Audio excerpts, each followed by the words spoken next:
Dunia sedang tidak baik-baik saja.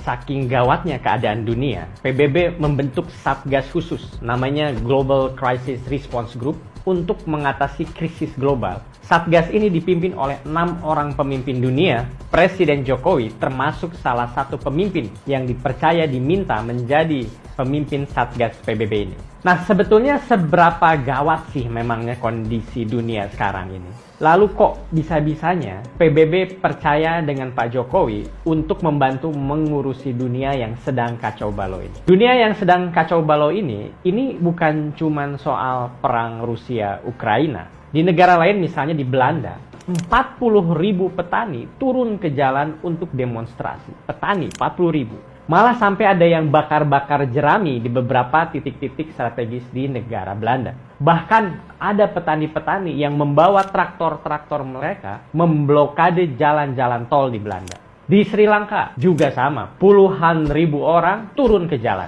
Kantor-kantor pemerintahan dikepung.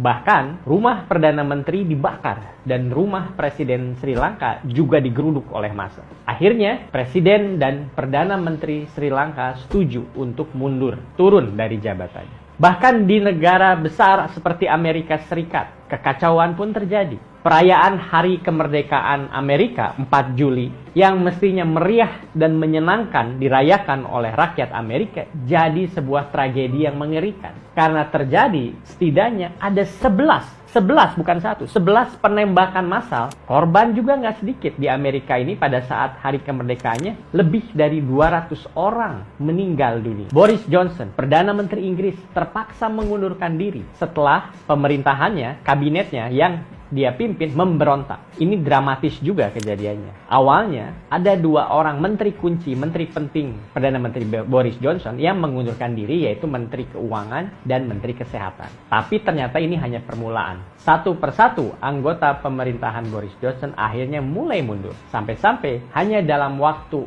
48 jam saja ada sekitar 50-an anggota parlemen Inggris yang mengundurkan diri. Kalau sudah seperti itu, tidak mungkin lagi pemerintahan bisa jalan, sehingga terpaksa Boris Johnson pun terpaksa mengundurkan diri, lengser dari kursi jabatannya. Tapi dari cerita Pak Boris Johnson ini, kita harusnya bisa sadar dan bersyukur kalau kondisi Indonesia ini sekarang jauh-jauh lebih baik dibandingkan Inggris atau banyak negara lain yang mengalami krisis sekarang. Kita sudah mendengar Presiden Jokowi sendiri sudah pernah bercerita kalau ada 60 negara yang terancam bangkrut. Kita sudah lihat itu terjadi di Sri Lanka. Mungkin selanjutnya Argentina, Mesir, dan Turki bisa menyusul. Nah, di tengah kondisi yang serba tidak jelas yang kacau balau ini, kondisi Indonesia alhamdulillah masih baik-baik saja. Malahan, Presiden Jokowi dipilih dan dipercaya jadi salah satu pemimpin dunia yang masuk dalam Satgas PBB penanganan krisis global. Nah, dengan posisi ini, Presiden Jokowi itu jadi punya PR pekerjaan rumah tambahan. Harus ikut mikirin dan beresin krisis di skala global dunia ini.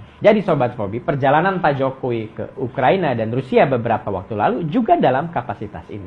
Nah, ngurus negara-negara lain ini ada untungnya juga buat negara kita. Pak Jokowi bisa ikut berusaha menyelesaikan masalah krisis ini ke sumber-sumbernya langsung. Dan yang juga tidak kalah penting, Sobat Fobi, kepercayaan PBB kepada Presiden Jokowi ini tentunya adalah sebuah bentuk pengakuan. Pengakuan apa? Pengakuan kalau sejauh ini penanganan krisis yang dilakukan oleh pemerintah Indonesia sejak COVID sampai sekarang ini patut dicontoh oleh negara-negara lain. Pengalaman Indonesia patut dibagikan, di-share ke negara-negara lain. Dan tentu ini juga berarti pengakuan kepada kepemimpinan Pak Jokowi. Jadi, dari cerita ini kita bisa bandingkan bagaimana justru semakin dilanda masalah, kepemimpinan Pak Jokowi semakin bersinar, malah diakui dunia. Inilah untungnya pemimpin yang memiliki visi yang jelas, yang punya fokus yang jelas. Dan bukan hanya itu, kepedulian ke rakyat yang nyata, yang tulus. Bukan hanya politisi yang memanfaatkan suara rakyat dan kecemasan rakyat saja.